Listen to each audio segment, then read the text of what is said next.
그러니까 애기 엄마는 뽑으면 안 돼 이런 말이 나올까 봐 그냥 엉덩이 붙이고 앉아서 일을 하게 돼요. 네.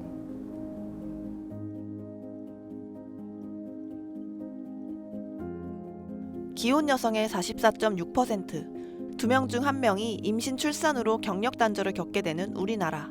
경력 단절 이후 재취업하는 여성은 또 그 중에서도 겨우 반. 재취업에도 평균 8.4년이 걸립니다. 초등학생이 자라 성인이 될 수 있을 만큼 긴 시간입니다.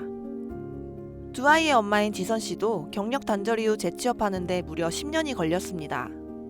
예전에는 핸드폰 사면 이렇게 두꺼운 책자들 다 있었잖아요. 핸드폰을 다 일일이 컴퓨터로 그렸어요. 일러스트라는 그 프로그램으로 측면으로 그리고 뒤집어서 그리고 열어서 그리고 키패드 그리고 7년차 편집 디자이너였던 지선 씨는 첫째 아이를 낳으면서 건강 문제로 직장을 그만뒀습니다. 갑작스러운 공백기는 지선 씨의 생각보다 훨씬 길어졌습니다.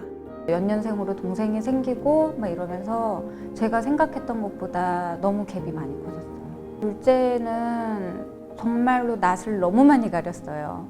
유치원이나 어린이집은 언강생신 꿈도 못 꿀 정도로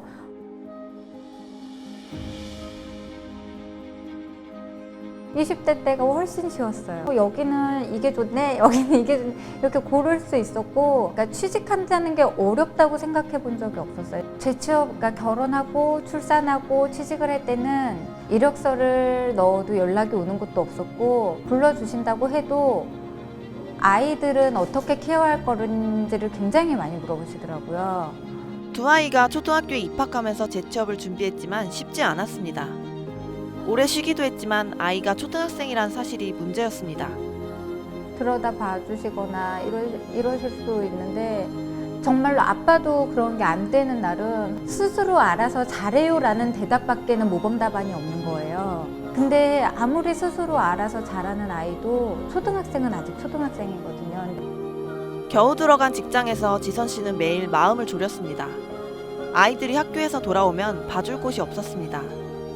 혹시 아이들이 아프거나 이러면 저도 모르게 목소리가 막 떨리잖아요.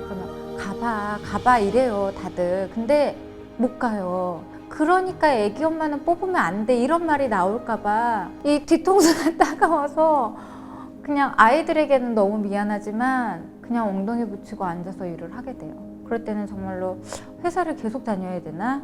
공공기관의 돌봄 서비스 이용률은 자녀가 초등학생일 때 급격히 떨어집니다. 때문에 자녀가 초등학교에 입학하면 직장을 그만두는 여성도 늘어납니다.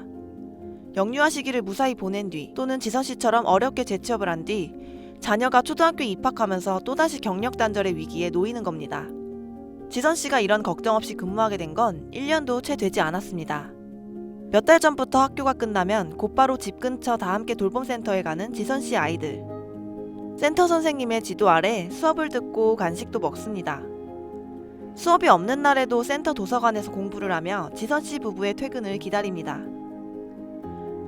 올해 3월부터 보건복지부에서 시행 중인 초등학생 대상의 공공돌봄 서비스 다함께 돌봄. 아이들이 다함께 돌봄 서비스를 이용하게 된 이후에야 지선 씨는 한시름 놓을 수 있었습니다. 아이들이 어디에 몇 시에 있는지 그 동선이 파악이 되니까 그 부분이 가장 마음이 편해요. 뭐 수업 시간에 다른 거를 질문을 하거나 뭐 이래도 너 그것도 아는구나 칭찬해 주시고 아이들을 사랑으로 돌보시는 게 느껴져요. 저 체육 시간이 제일 좋았던 것 같아요.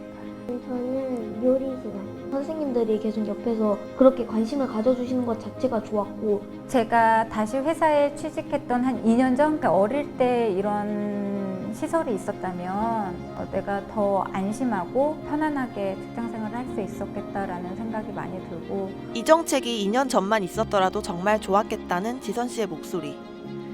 아마 다시 제자리를 찾아가려 애쓰는 여성들 대부분의 목소리일 겁니다. 여성의 경력 단절에는 여러 가지 원인이 있습니다. 가정에서의 역할 분담, 고용시장의 편견, 그리고 육아 문제를 개인이 혼자 짊어지는 것. 온 마을 모두가 함께하는 육아가 절실합니다.